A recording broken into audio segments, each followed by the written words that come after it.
What's up, guys? Today I'm going to show you something a little bit different than what I typically do, and that is what's a truck stop shower like. See, I'm at this Love's here in Longmont, Colorado, and yeah, I don't have my Newell with me. I left my motorhome back in Dallas because it uses a lot more diesel than my truck does, and when I went to Sturgis I was going to stay with Andrew Steele anyway, so I just used my truck. Well, now I'm in Denver and we do some stuff with PFI Speed on the way to Phoenix or something else that I'll have to tell you about later. But when stuff comes up while you're on the road, you just gotta go and roll with it. So I'm kind of going back to what I used to do.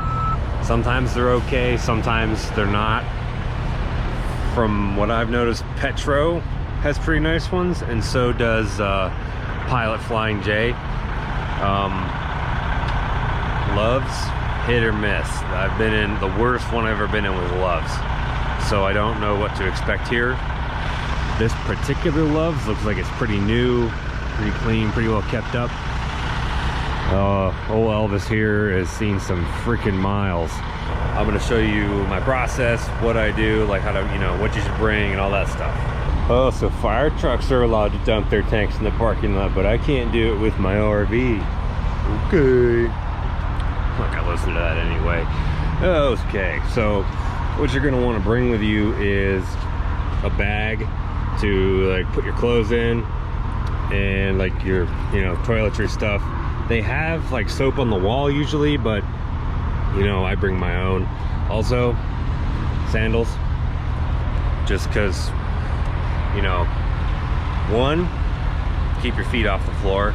Two, it's really nice to not have to dry your feet off, like to put your socks back on, and you get your, because you'll see when we get in there how the floor is. It's kind of situated all in the same thing.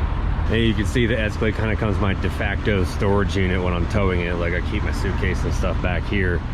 And actually what I did is I went and got an air mattress so I can sleep back there instead of the back seat of my truck like I did last night. So we're just gonna walk in there, go to the register, tell the cashier that you want a shower. It's pretty simple. Fingers crossed that this one's clean. So I came out here to explain this because the music's pretty loud in there. I don't want to get taken for any copyright violations. But I went in there, I got my ticket. So I have customer number 42, which is pretty funny because that's my number. But what they do is they give you like a PIN code, and that opens the door that you'll see in a minute here. At this particular time, I'm like second in line. So sometimes you gotta stand around and wait for one to open up, and they clean it between people too. So it's not like it's super dirty. Like they clean it, put towels in there, like the cup, put the piece of plastic on it. Like it's kind of like a hotel room, but just the bathroom part, but a little bit more industrious looking. 07215.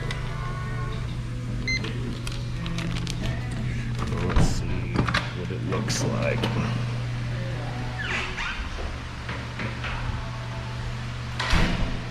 Not bad, this one's pretty good.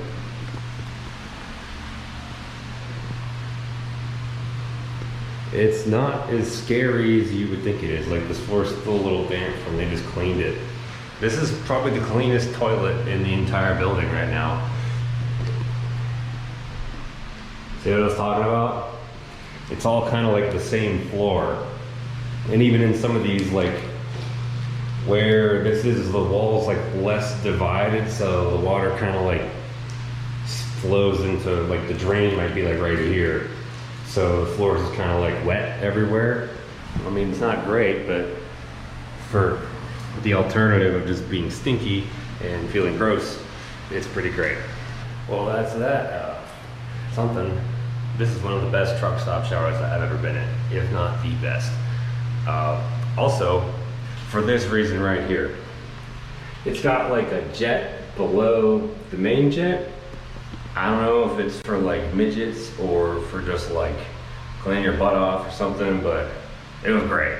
So I'm not complaining at all.